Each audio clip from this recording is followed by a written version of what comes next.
Buenas tardes, mi nombre es Esperanza Terrón Amigón. Voy a moderar esta mesa. Es un honor participar en este congreso. Gracias por acompañarnos en esta sesión.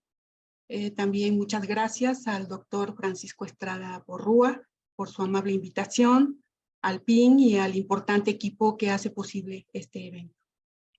Este panel que nos convoca lleva por título Educación, Pedagogía y Cambio Climático. Haremos 3 presentaciones que titulamos Comunidad, Cultura y Procesos Socioeducativos en Contextos de Crisis Climática, Estrategias para una Alimentación Saludable en Sinergia con lo Local y Mitigación del Cambio Climático, y la tercera, Dimensiones Pedagógicas para una Gestión Crítica del Cambio Climático y su crisis. La siguiente, por favor.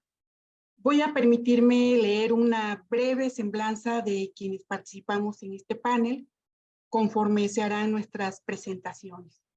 Esperanza Terrón Amigón labora en la Universidad Pedagógica Nacional, pertenece al área 2, Diversidad e Interculturalidad, es profesora investigadora titular C de tiempo completo, participa en el posgrado en la línea de Educación Ambiental y Sustentabilidad de la Maestría en Desarrollo Educativo, en la licenciatura en Pedagogía y en la licenciatura en Educación e Innovación Pedagógica. Es doctora en Pedagogía por la Facultad de Filosofía y Letras de la UNAM, es miembro del Sistema Nacional de Investigadores de México, SNI 1, y perfil deseable del PRODEP.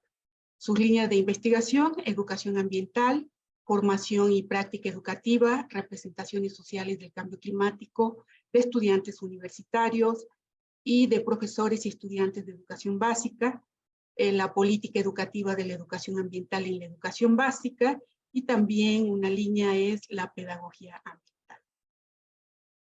La doctora María Silvia Sánchez Cortés es profesora investigadora titular A, adscrita al Instituto de Ciencias Biológicas de la Universidad de Ciencias y Artes de Chiapas, doctorada en Ciencias Biológicas por la UNAM, es tutora acreditada del doctorado y maestría del postgrado en Ciencias en Biodiversidad y Conservación de Ecosistemas Tropicales, es miembro honorífico del Sistema Estatal de Investigadores, es miembro del Sistema Nacional de Investigadores de México, SNI 1, perfil deseable del PRODEP, y actualmente es presidenta de la Red de Asesores Científicos del Complejo Selva Zoque de Áreas Naturales Protegidas.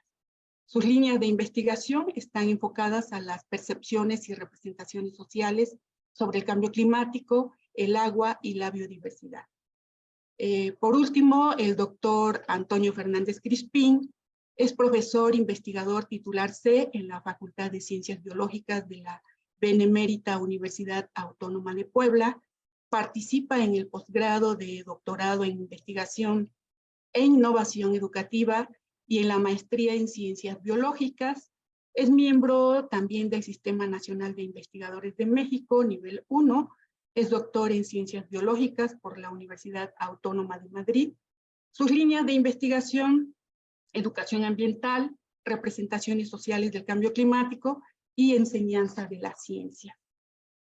En la logística de la mesa tendremos 15 minutos para nuestra participación y al final de las 3 presentaciones pasaremos a un diálogo con la audiencia. La siguiente, por favor.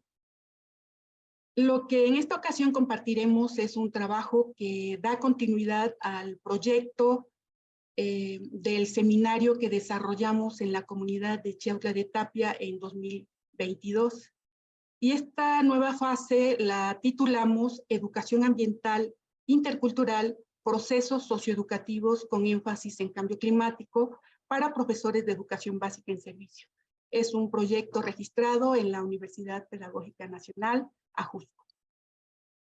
Chiautla, Puebla, es un municipio de casi 22,000 habitantes, según el censo del 2020. Entre estos habitantes se encuentran 40 personas que declararon hablar náhuatl, 5 totonaco y 12 tlapaneco. La lengua predominante es el español. Para que recuerden esta población, Allí fue el epicentro del sismo del 19 de septiembre de 2017. Es un espacio geográfico ubicado al suroeste del estado de Puebla, aproximadamente a 120 kilómetros de la ciudad capital. Forma parte de la región mixteca baja poblana, junto con Acatlán de Osorio y Tehuacán. Les hablaremos del avance del proyecto en este año, resaltando que en este proyecto participa también como corresponsable la doctora Concepción López Telles de la Benemérita Universidad Autónoma de Puebla. Ella estuvo con nosotros en el congreso pasado. La siguiente, por favor. Gracias. Dentro de este nuevo proyecto, la ponencia que presento se titula Comunidad, Cultura y Procesos Socioeducativos en Contexto de Crisis Climática. Tiene la finalidad de poner en contexto el proyecto mencionado. La siguiente, por favor. Gracias. Como decía antes, un antecedente de este proyecto fue el seminario y talleres que desarrollamos con un grupo de profesores de la comunidad de Chiautla de Tapia el año pasado. En esa actividad nos percatamos que no es suficiente que los profesores cuenten con estrategias para desarrollar actividades educativas con sus estudiantes relativas al cambio climático u otros contenidos ambientales.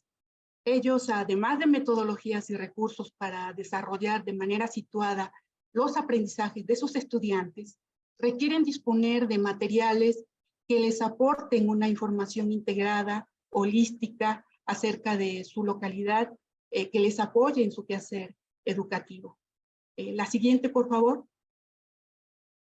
De ahí que nos planteamos como objetivo general elaborar un material didáctico socioeducativo específico que apoye la docencia en educación ambiental con un enfoque intercultural y énfasis en cambio climático desde lo local y regional.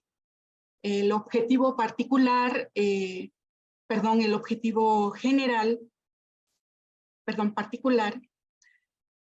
fue elaborar un material socioeducativo específico que ponga en diálogo los saberes construidos localmente sobre el ambiente y el cambio climático, con los conocimientos que aporta la ciencia sobre su espacio de vida y que provea insumos para desarrollar una práctica educativa que edifique puentes entre la escuela, la comunidad, el territorio, el contexto local y biocultural, la política educativa y la formación de los estudiantes.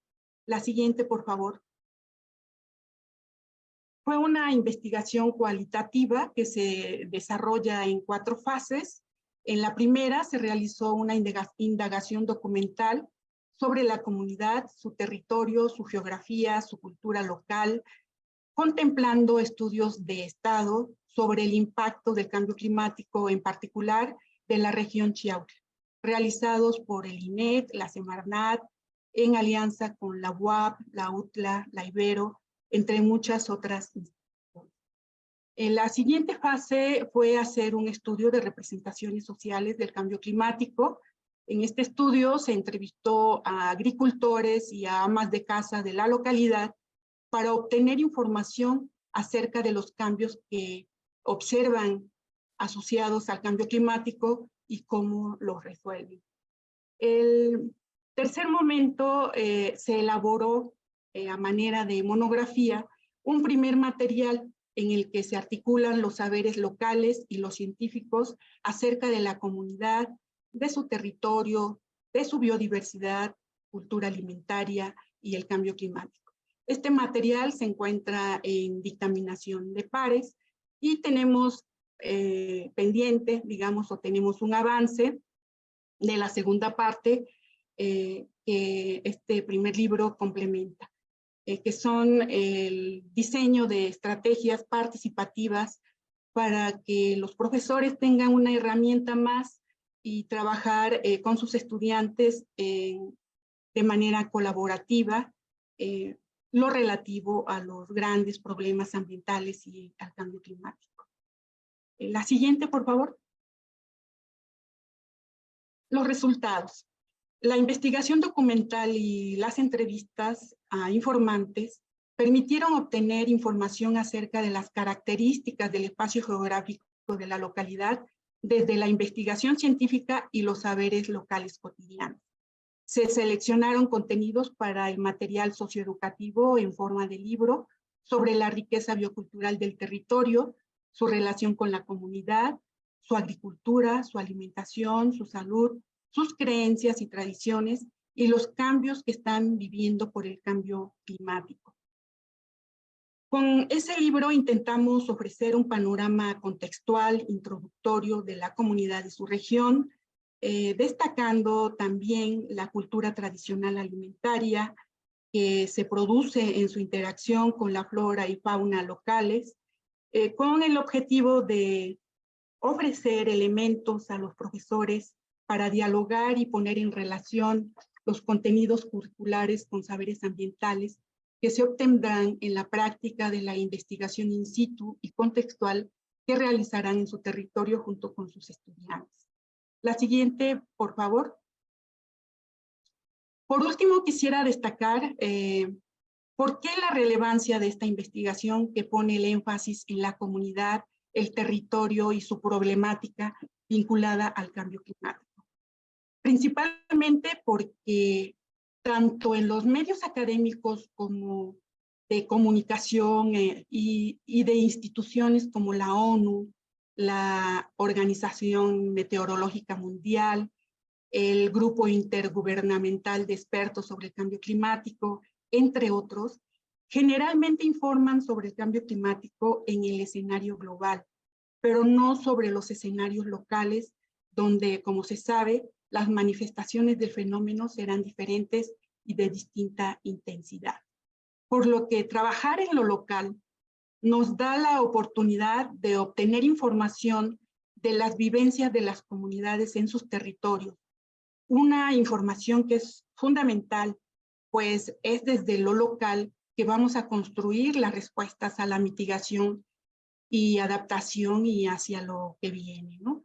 En ese sentido, es en ese sentido que en este grupo de investigación nos planteamos la importancia de los saberes locales acerca de cómo vivencian el cambio climático las personas y qué hacen con eso, porque justamente es en el territorio donde se va a llevar a cabo, se llevarán a cabo diferentes acciones vinculadas con diferentes campos problemáticos que van desde la mitigación, la adaptación, hasta cuestiones muy puntuales, como lo que se puede hacer desde la educación al respecto de problemas sobre el agua, la alimentación, la salud, la biodiversidad y agrobiodiversidad presentes en el lugar, porque son elementos que se ven afectados de diferente manera por el clima y sus cambios. La comunicación, como se enfatizó en uno de los paneles del día martes, y la educación, son relevantes para la toma de conciencia crítica de la población de que no hay un planeta 2 y que en conjunto todos los habitantes de la población y del planeta requerimos hacer cambios en todas las dimensiones de la vida. Desde luego, no enfocados a favorecer los intereses mercantiles, sino, aunque parezca muy utópico, estaríamos pensando en que esto debe estar enfocado a favorecer el bien común. Gracias, bueno, la siguiente. Gracias por su atención. Vamos a pasar a la siguiente ponencia que presenta la doctora Silvia Sánchez Cortés, y bueno, de quien ya dice generales, su semblanza, y ella presentará, voy a repetir, la ponencia Estrategias para una alimentación saludable en sinergia con lo local y mitigación del cambio climático. Bueno, voy a exponer lo que ya hemos venido trabajando tanto en los manuales para pues ya vincular estos aspectos de educación, territorio, mitigación del cambio climático, y lo hemos denominado estrategias, en particular este capítulo, estrategias para una alimentación saludable en sinergia con lo local y mitigación del cambio climático. Bueno, voy a hacer una breve introducción de cómo los elementos desde los cuales partimos para estructurar este capítulo de este manual que hemos denominado, como ya les mencioné. Bueno, partimos de que la alimentación como tema ha tenido mayor atención en las últimas décadas, digamos así, en otros temas, por ejemplo, ligados a la pobreza, al acceso, y pues más recientemente han entrado en escenario otras temáticas también vinculadas con la alimentación. También por otro lado tenemos que este tema de la alimentación pues preocupa mucho porque desafortunadamente la alimentación ha estado vinculada más a las lógicas de mercado y acumulación de capital, más que pensar en el acceso y necesidades nutricionales de las diferentes poblaciones de México y del mundo.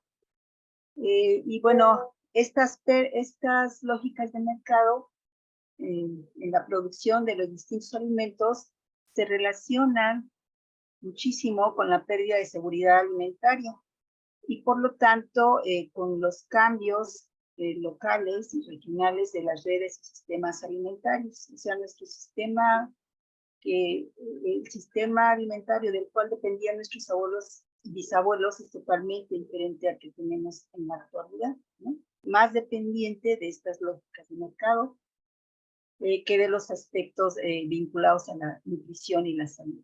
Entonces, las consecuencias son no nada más del acceso, y la pandemia nos dio una fuerte evidencia de lo que venimos arrastrando como parte de estos cambios en la alimentación. Entonces, pues, el COVID-19 pues estuvo, se expresó desafortunadamente con mayor intensidad en aquellas personas que tenían enfermedades cardiovasculares, diabetes mellitus u obesidad. Entonces había una relación que acentuaba la enfermedad del COVID con estas enfermedades. La siguiente, por favor.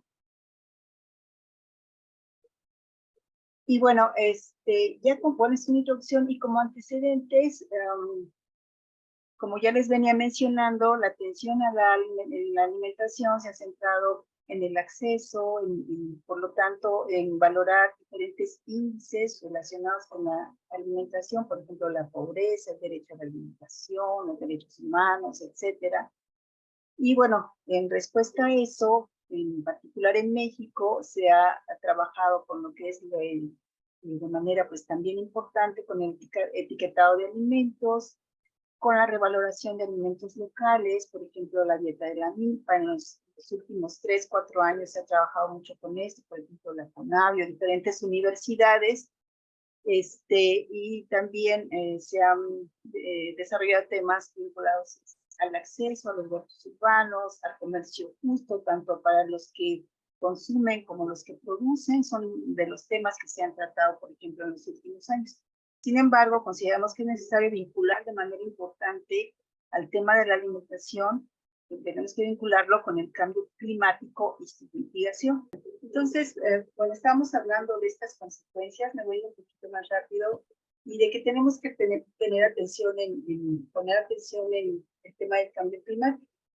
¿Por qué? Porque el cambio climático se está expresando en la alta variabilidad climática en los patrones de lluvia, con las consecuentes afectaciones a productores de temporada y, por ejemplo, en el caso de México, al maíz y otros cultivos.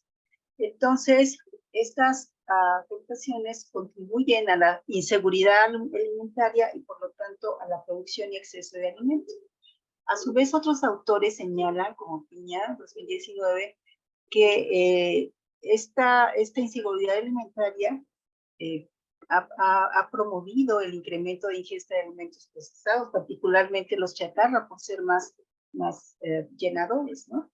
Entonces,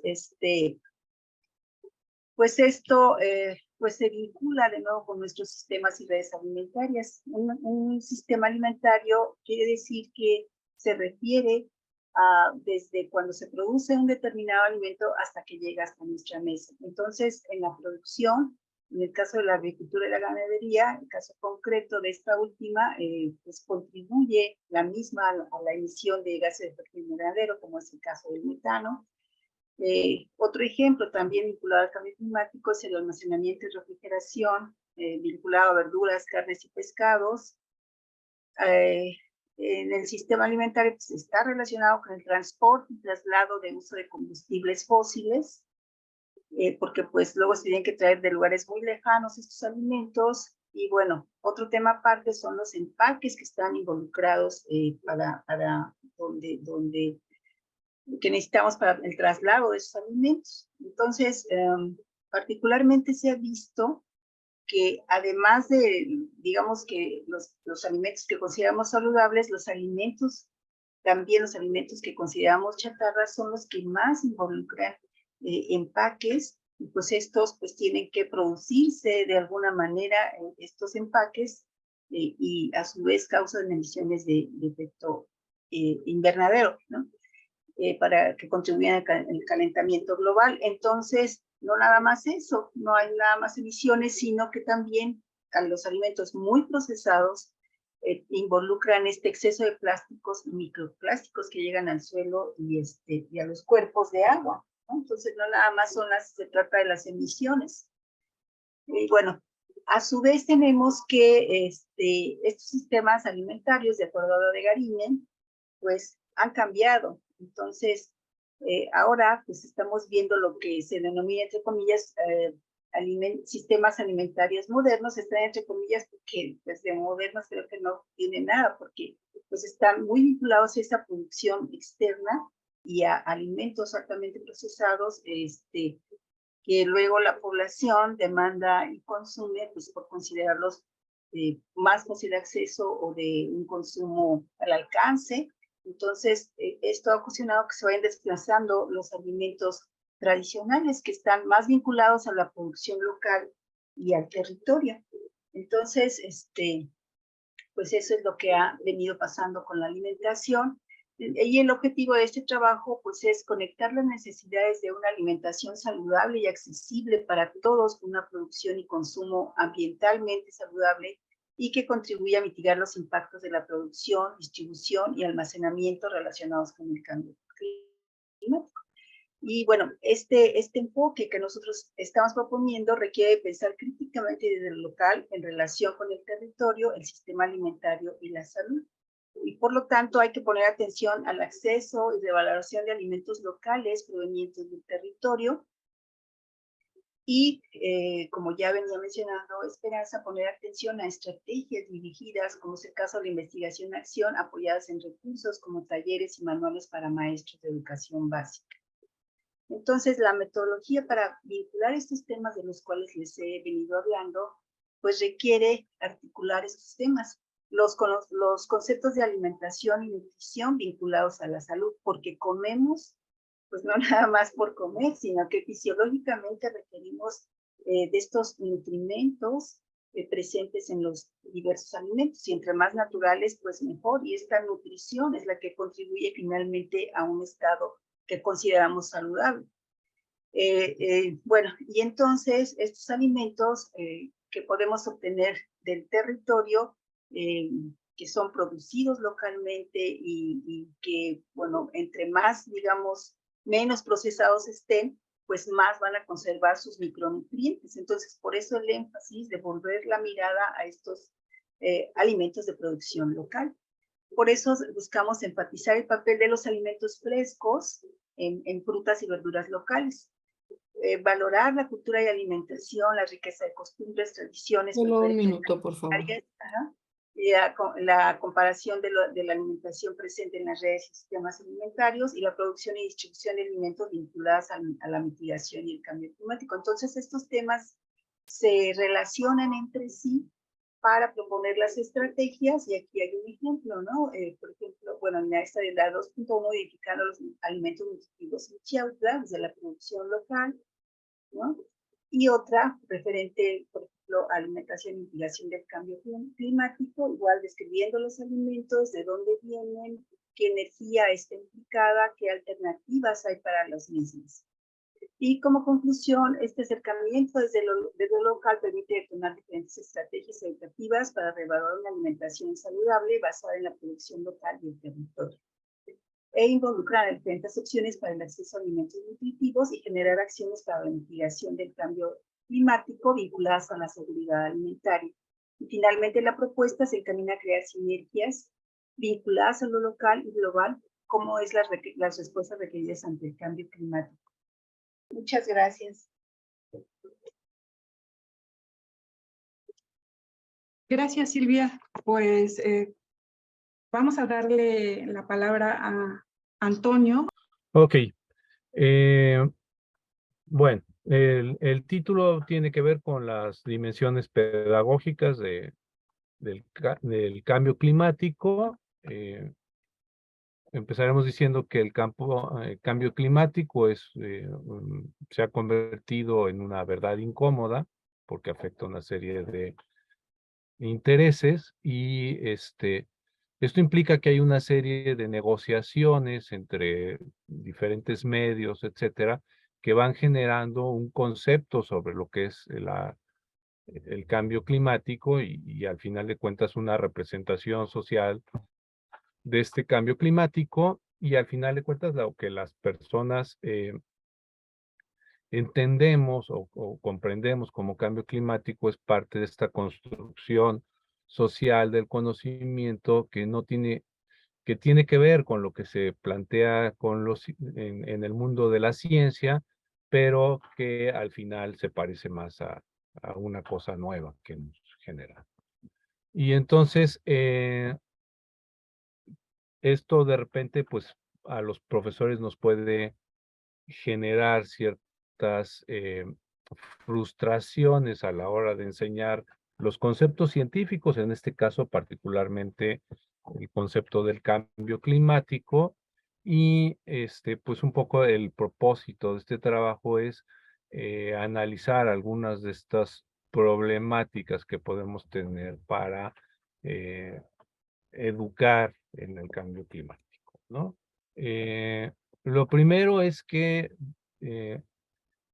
tenemos que quitarnos esta idea de que la educación es transmisión de conocimientos, porque entre otras cosas, pues se ha demostrado que a mayor conocimiento de cambio climático, eso no necesariamente se traduce en una mayor actuación o una mayor responsabilidad. Entonces, deberíamos de entender la educación como un proceso cultural, ¿no? Que no solo consiste en transmisión de la cultura anterior, sino en promover visiones alternativas del mundo y fortalecer la voluntad de explorarlas. Eso es lo que plantea Jerome Bruner, ¿no? Entonces, cuando nosotros llegamos a la clase como profesores, lo que tenemos que tener en cuenta es que nuestros estudiantes no llegan con la mente en blanco, ¿no? Que los estudiantes ya tienen concepciones sobre lo que es el mundo y en este caso sobre lo que es el cambio climático, pero estas concepciones no necesariamente coinciden con lo que los científicos asumen como el cambio climático y al final de cuentas el proceso de enseñanza-aprendizaje se convierte en una negociación porque estas ideas previas que tienen los estudiantes tienen la característica de de tener mucha inercia. O sea, los estudiantes no necesariamente quieren abandonar ideas o creencias que en el mundo cotidiano les funcionan, ¿no? Algunas cosas que sería bueno que supiéramos antes de empezar con nuestros estudiantes es, primero se identifican el cambio climático como un problema, cuál es la valoración que le dan como potencial amenaza, la profundidad y el ajuste científico o el ajuste que tienen sus conocimientos con el conocimiento científico, sus fuentes de información y la predisposición a actuar a partir de prácticas, en sus prácticas cotidianas, ¿no? Meira distingue básicamente tres grandes obstáculos para comprender el cambio climático. Uno que tiene que ver con la naturaleza compleja del problema desde el punto de vista científico. El segundo serían las implicaciones morales y sociopolíticas del cambio climático. Y luego los procesos psicosociales y comunicativos que pueden estar influyendo y distorsionando la socialización y la construcción del concepto de cambio climático. Bueno, dentro de la naturaleza científica o la complejidad del problema, se mencionan varios. Meira menciona estos, el cambio climático, si es un factor humano o es un factor natural, cuáles son el cambio climático como un proceso agregado, la dimensión espacial y temporal, que le llama hipermetropía, y la incertidumbre, ¿no? Yo voy a plantear esta idea primero, la confusión que existe entre tiempo meteorológico y la noción de clima. Y la noción de clima como un concepto que en realidad asume una gran variabilidad de tiempos meteorológicos, y el clima en realidad es un promedio, ¿sí? El clima es algo que pasa a lo largo del tiempo, y entonces este proceso estadístico del clima en sí eh, implica ciertas dificultades, ¿no? Entonces, cuando nosotros hablamos de que la temperatura está aumentando, esto puede tener que ver con que la media de las temperaturas mundiales a lo largo de muchos años se está moviendo, la curva normal de esas temperaturas se está desplazando, o puede ser que la curva se esté aplanando y eso implica una mayor variabilidad, pero la misma temperatura media, o lo que muchos científicos asumen es que la curva se está aplanando, es decir, hay mayor variabilidad y aparte hay un desplazamiento de la media. Aquí estamos hablando solo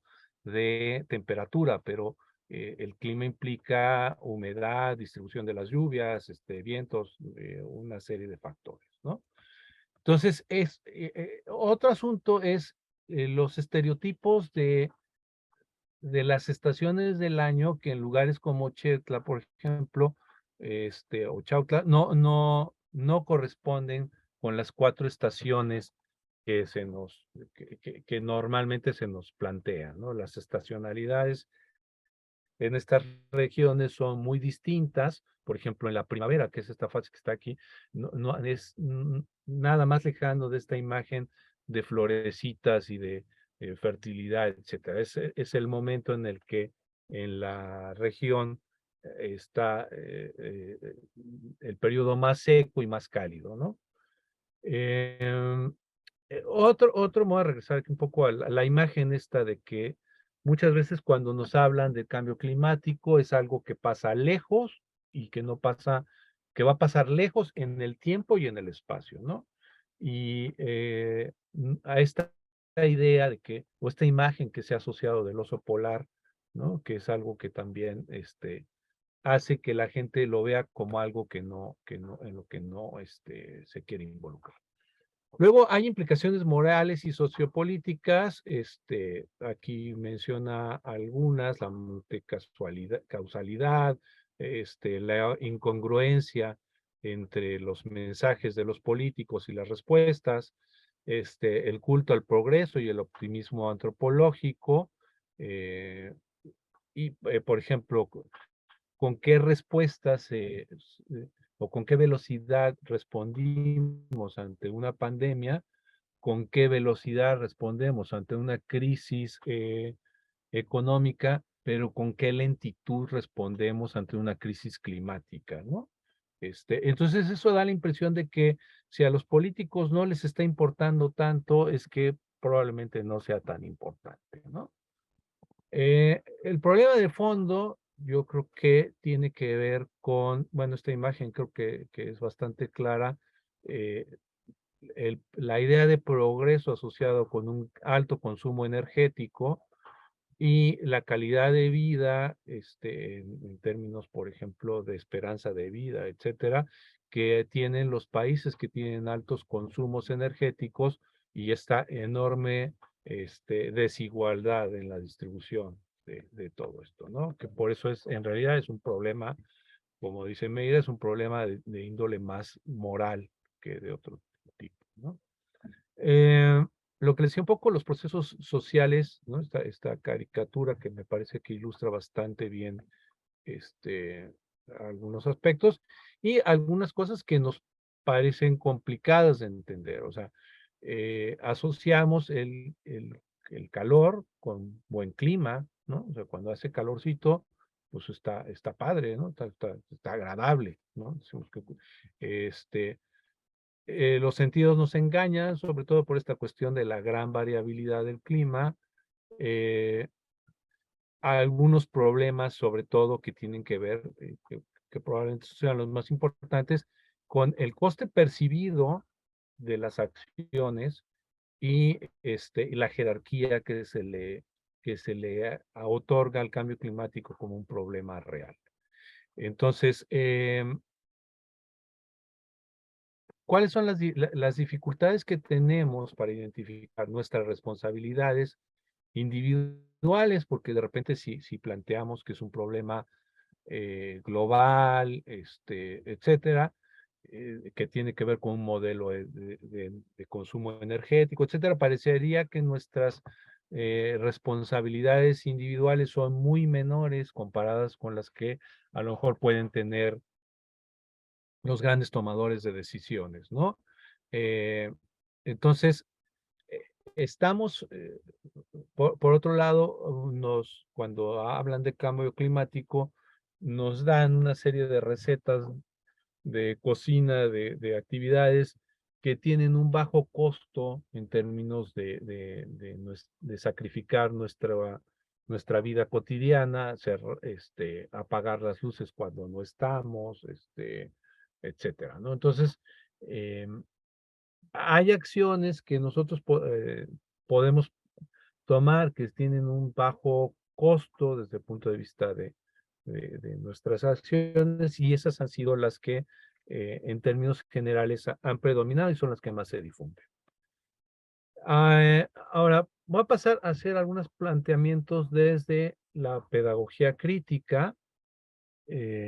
Aquí tenemos una imagen de en una zona de la Sierra Norte, cómo perciben las comunidades campesinas lo que es la educación tradicional, encerrada en un aula, diseñada por los grandes señores de la ciudad y orientada al extractivismo, contra una educación no jerarquizada, más horizontal en el medio ambiente y orientada a un ambiente distinto, ¿no? Al conocimiento de cómo interactuar mejor con nuestro medio ambiente, ¿no? Entonces, planteamos un modelo de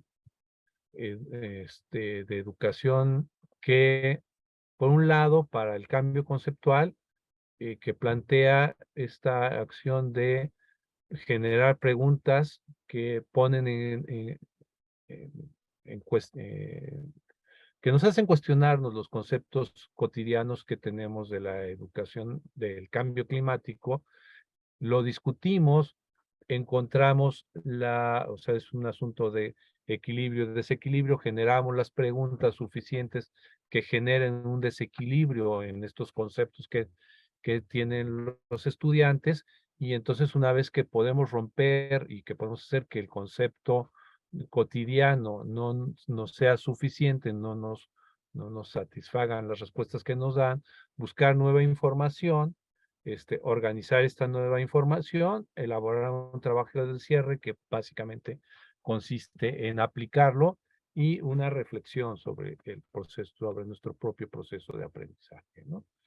Algunas claves importantes son que los problemas surjan de la vida real de los estudiantes, que estén centrados en los estudiantes y el profesor como un facilitador, eh, promover interacciones grupales que sean productivas y que podamos evaluar el proceso y el proceso como la evaluación como parte del mismo proceso educativo.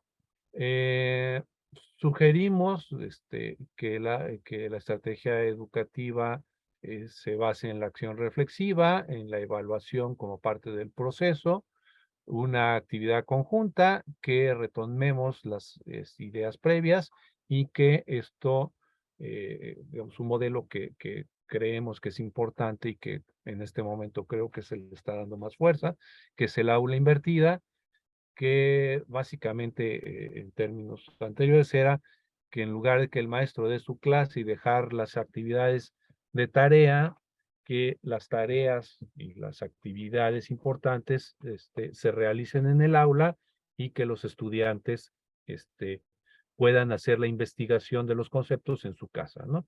Y bueno, creo que la cara de los niños en los dos procesos, pues dice mucho, ¿no? Bueno, también otra cosa que nos parece importante es que entendamos que la educación, sobre todo la educación crítica, es una práctica política, implica tener una utopía y comprometerse con la transformación de esa utopía y formar a los estudiantes capaces de eso, ¿no? En general, en términos de medio ambiente y en el cambio climático particularmente, nos parece importante rescatar algunas dimensiones del proceso educativo. Solo un minuto, por favor. Sí, ya estoy terminando, gracias. Uno es el diálogo entre generaciones. Otro, rescatar las maneras tradicionales en que la comunidad se organiza, rescatar conocimientos tradicionales y producir procesos de empoderamiento, ¿no? Aquí tenemos la visión tradicional de lo que es la enseñanza del cambio climático, la reducción de los gases de efecto invernadero y aumentar la capacidad de resiliencia de los ecosistemas. Y pensamos que si el problema tiene que ver con nuestro modelo de consumo, trabajar a partir de las propuestas de Max Neff sobre un nuevo modelo de lo que es la calidad de vida y los talleres que nos permiten cuestionar la calidad de vida, la manera en la que los satisfactores se distribuyen espacial y temporalmente, la estructura social para su uso y distribución, los cambios los cambios que han ocurrido en la localidad, los escenarios posibles, qué va a pasar si no hacemos nada y qué es lo que queremos hacer, y entonces qué es lo que queremos, qué es lo que necesitamos hacer como comunidad para que este escenario que deseamos ocurra, ¿no? Y pues básicamente eso sería todo. Gracias. Gracias, Antonio. Quiero agradecer a Abril, al doctor Porrúa, a todos los asistentes y compañeros por su paciencia y esperemos que haya sido de su interés el proyecto que presentamos. Hasta pronto.